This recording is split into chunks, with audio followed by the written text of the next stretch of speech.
भारत ने 77वें गणतंत्र दिवस समारोह के लिए यूरोपीय संघ के शीर्ष नेताओं को मुख्य अतिथि के रूप में आमंत्रित किया। महाराष्ट्र में नगर निकाय चुनावों की मतगणना जारी। चुनावी स्याही हटाने के वीडियो सामने आने के बाद वोटर लिस्ट में गड़बड़ी के आरोप। केंद्र सरकार स्मार्टफोन के लिए सख्त साइबर सुरक्षा नियमों पर विचार कर रही है। आगामी बजट में रक्षा मंत्रालय ने 20% की बढ़ोतरी की मांग की है।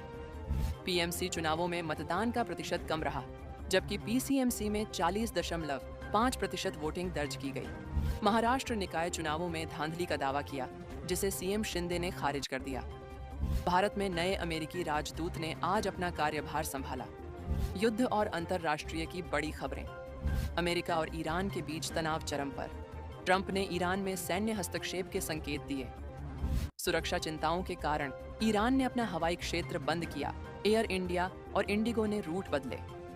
भारत सरकार ने ईरान में फंसे अपने नागरिकों को तुरंत देश छोड़ने की सलाह दी और निकासी शुरू की। रूसी हमलों में यूक्रेन के 6 ओब्लास्ट में 8 लोगों की मौत और 42 घायल। अमेरिका ने पाकिस्तान और बांग्लादेश सहित 75 देशों के लिए इमिग्रेंट वीजा प्रक्रिया पर रोक लगाई। अमेरिका द्वारा ग्रीनलैंड के विलय की धमकियों के बीच यूरोपीय देश वहां अतिरिक्त सेना भेजने की तैयारी में। नासा की उपलब्धि, अंतरिक्ष से पहली बार किसी अंतरिक्ष यात्री का सफल मेडिकल इवैक्यूएशन पूरा किया गया।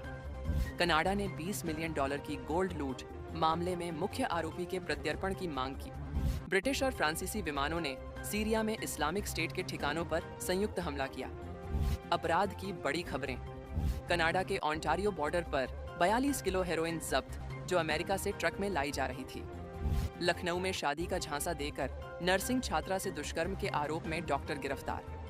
कनाडा में $20 मिलियन के सोने की चोरी मामले में अंतर्राष्ट्रीय जांच तेज। नाइजीरिया में डाकुओं ने एक ग्रामीण बाजार पर हमला कर 30 लोगों की हत्या की और बाजार जला दिया। अमेरिका में अंतर्राष्ट्रीय बेटिंग स्कीम में 26 कॉलेज बास्केटबॉल खिलाड़ियों पर आरोप।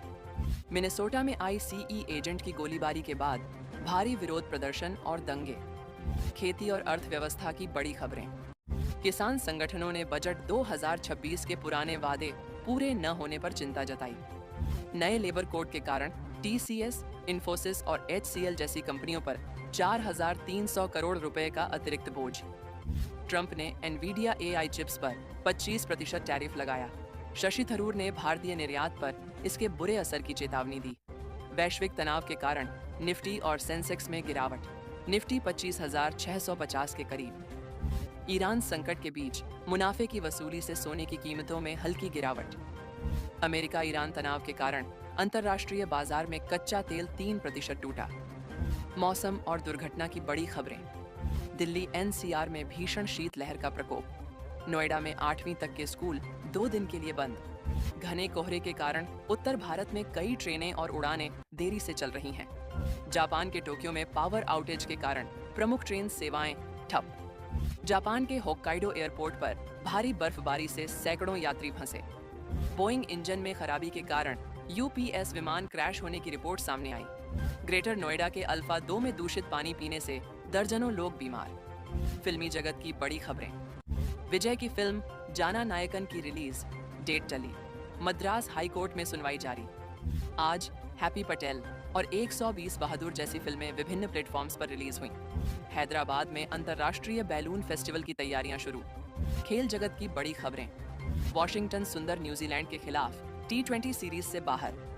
रणजी ट्रॉफी में मोहम्मद सिराज को हैदराबाद टीम का कप्तान नियुक्त किया गया। साउथ अफ्रीका के T20 लीग में ओटनील बार्टमैन ने टूर्नामेंट की दूसरी हैट्रिक लेकर इतिहास रचा। अफगान बोर्ड ने खिलाड़ियों के विदेशी लीग खेलने पर साल में 3 लीग का कैप लगाया। ऑस्ट्रेलिया की टीम T20 वर्ल्ड कप से पहले पाकिस्तान में 3 मैच खेलेगी। राष्ट्रपति ट्रंप को फुटबॉल के माध्यम से शांति प्रयासों के लिए पहला फीफा शांति पुरस्कार दिया गया। जानकारी अच्छी लगी हो तो चैनल को लाइक और सब्सक्राइब करें। धन्यवाद दोस्तों, आपका दिन शुभ रहे। तो जल्द मिलेंगे अगली ताज़ा खबरों में।